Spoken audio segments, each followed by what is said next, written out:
In January 1991, the Soviet Union was dissolved undemocratically in a counter-revolution from above, and it would be from this moment on that the Cold War, which had waged on between two ideologically opposed world superpowers for decades, would come to an end. It was after the fall of the Soviet Union, and by extension the defeat of global communism, that the liberal West cheered and celebrated. The Red Menace had been destroyed, and now the Western Empire could stand upon its pinnacle of conceit and declare capitalism the winner in this ideological struggle. The United States now stood unchallenged as the world's #1 superpower, and since communism failed, we can finally bury the hatchet and declare that capitalism is not only the best economic system, but the most viable of them all. Let's talk about what has gone on in the last 30 years since the end of history, as well as where we are going within the next 30 years. In 2008, the subprime mortgage crisis struck, causing a massive financial meltdown in global markets. Global capitalism was shook, and world governments had no choice but to bail out finance capital on the dime of their respective tax-paying citizenry. As a result, the bulk of the recovery made after the economic crisis has gone to the capitalist class, with the working class being left in the dust. Wages are down, union membership is declining, the prices of essential goods needed to participate in the economy, such as healthcare, housing, and education, now come with monopoly-level price tags. Half of the population lives on 30 grand a year or less. 3/4 of the population lives paycheck to paycheck. Millions go homeless, millions more are food insecure, our infrastructure crumbles, and the wealth gap between workers and owners is soaring. And now here we are on the cusp of 2020 and on the edge of another economic crisis.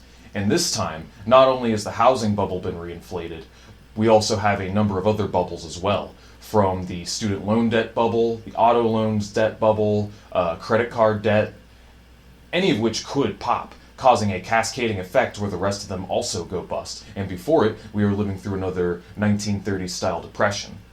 It is important to note that these crises are not anomalous or a distortion of any kind, but a natural part of the ebb and flow of capitalism, the boom-bust cycle, the crisis of overproduction.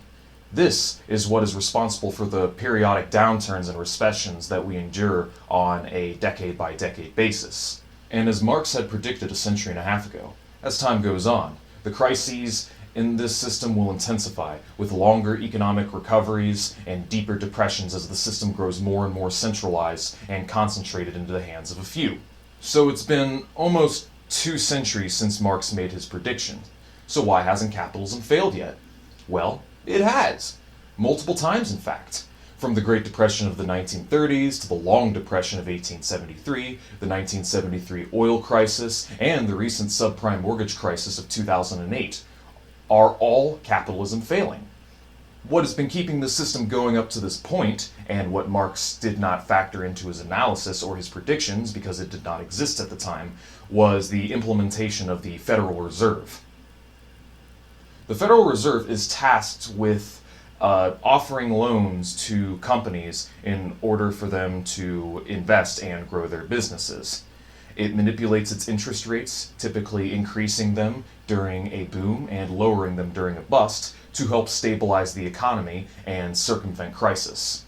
And while this has worked for a while, it's beginning to run its course, as not only has the value of our currency been plummeting for decades as a result of this newly added money being injected in the economy, but the Federal Reserve's interest rates are at the lowest that they have ever been, and unless they start offering loans at negative interest rates to continue to incentivize borrowing, it will only be a matter of time before we are hit with a hard economic crisis that no amount of money injected into the market can fix. So the deepening and worsening crises are the first factor in this system's ultimate demise, and the next factor is the falling rate of profit. The falling rate of profit is a phenomenon that I have covered in one of my previous videos critiquing social democracy. So for more detailed information on the topic, I suggest you go here.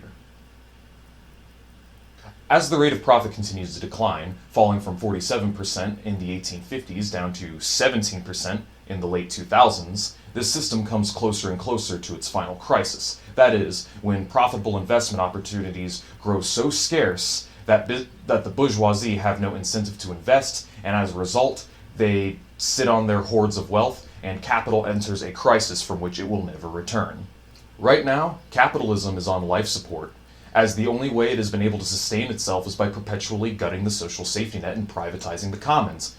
Note the increasing trend that whenever the bourgeoisie aren't making money, the government moves in to cut social programs and infrastructure, further depriving the public sector to supplement the loss of profitability in the private sector. And now social safety net cuts, corporate welfare, imperialism, tax embezzlement, and various other tricks that the capitalists have used to sustain their system up until this point are now slowly beginning to not work. The world rate of profit is projected to hit zero by the late 2050s, and unless something major like a world war happens to destroy large swaths of accumulated capital and open up new investment opportunities, effectively setting the clocks back on the declining rate of profits, this system is doomed towards its final failure. There is a silver lining, however, and it is in the fact that the imperialists know that they simply can't go to war with another imperial power, for doing so would put their own bourgeoisie on the front lines. For example, if the United States were to face off against the People's Republic of China in a hypothetical world war, nuclear warheads would definitely play a role in this conflict. And I can think of a number of highly vulnerable locations in the United States that, if bombed, would bring this country to its knees. In short, the ruling class know that if they fought this war, that their skins would be on the line as well. So I don't think we have to worry about a World War III type situation happening anytime soon. More than likely, we are going to continue to get proxy wars, CIA coups, assassinations, and economic sanctions and warfare. But I digress. So not only are there deepening economic crises that require massive amounts of currency inflation and taxpayer bailouts to perpetually stave, but there's also this pressure due to the falling rate of profit to continuously gut the commons as much as possible. So as time goes on, this system is driven more and more to ruthlessly exploit the public as much as possible until either the people get fed up with it and revolt, or this system finally goes terminal due to lack of further avenues of exploitation. But there is a third factor at play here, one that even most Marxists of yesteryear didn't factor into their analysis, and that is the environmental question. We are in the middle of a mass extinction event right now.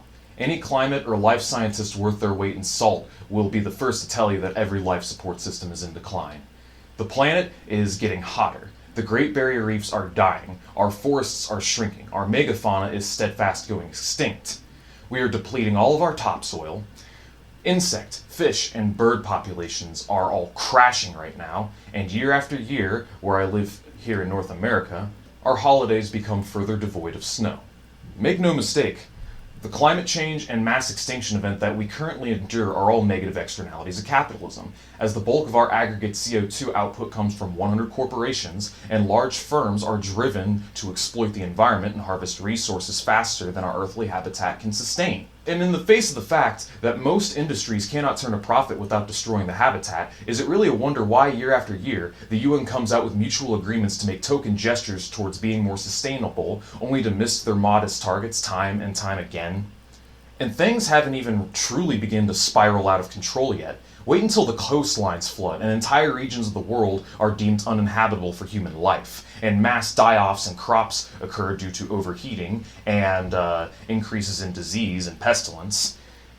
Is the imperial core really prepared to cope with not only the deepening recessions and the falling rate of profit, but at the same time, the hundreds of millions of climate refugees that are going to be flooding from the global south because large swaths of the planet have now been rendered uninhabitable for human life? We already have a refugee crisis now, and the right-wing establishment is freaking out over 1 million immigrants per year coming into this country. I'd like to see the look on their face when dozens, if not hundreds of millions of people are flooding over the borders into not only the United States, but Europe as well. Only a fool would believe that this system is viable and that it will last forever. The ruling class definitely don't think that. Why do you think they are in the process of buying out old nuclear silos and military bunkers to renovate into private underground fortresses to insulate themselves from the masses finally waking up and retaliating against them for destroying the planet? But I suppose in the mind of an ignorant reactionary, it is true. Capitalism does work. That is, if you ignore all the countries where it has been a failure, if you ignore the fact that 1/3 of the planet's population is kept suspended in perpetual poverty by imperialist powers, or the never-ending military adventurism done by the United States, or the periodic boom-bust cycle, the falling rate of profit, climate change, or the ecological crisis, or the growing income inequality, etc., etc., etc. No, let's ignore all that. Let's ignore the fact that capitalism has failed multiple times now, and were it not for heavy state intervention, as well as a fucking world war, this system would have gone terminal decades ago. No, instead, let's delude ourselves into thinking that this really is the end of history. That capitalism will be around forever and ever. Just like slavery and feudalism, right? The truth is that capitalism is coming to an end in our lifetime, and no amount of voting or social democracy or Green New Deals will do anything to stop that. Let's say we do take the path of social democracy and implement a living wage, cheap affordable housing, free healthcare, education, and increases to spending in the social safety net, and so on. That would crash the rate of profit and cause an economic crisis, because these government programs are contingent on the health and profitability of the private sector, which, as discussed moments prior, is always on the decline. And then there's business as usual. If we stay on the path that we're on and let the captains of industry have their way, then the aforementioned mass die-offs of our ecosystems, global warming, wars over resources, mass refugee crises, deepening economic recessions, and so on will all come to pass. And in response, the ultra-wealthy will simply barricade themselves away in private bunkers underground.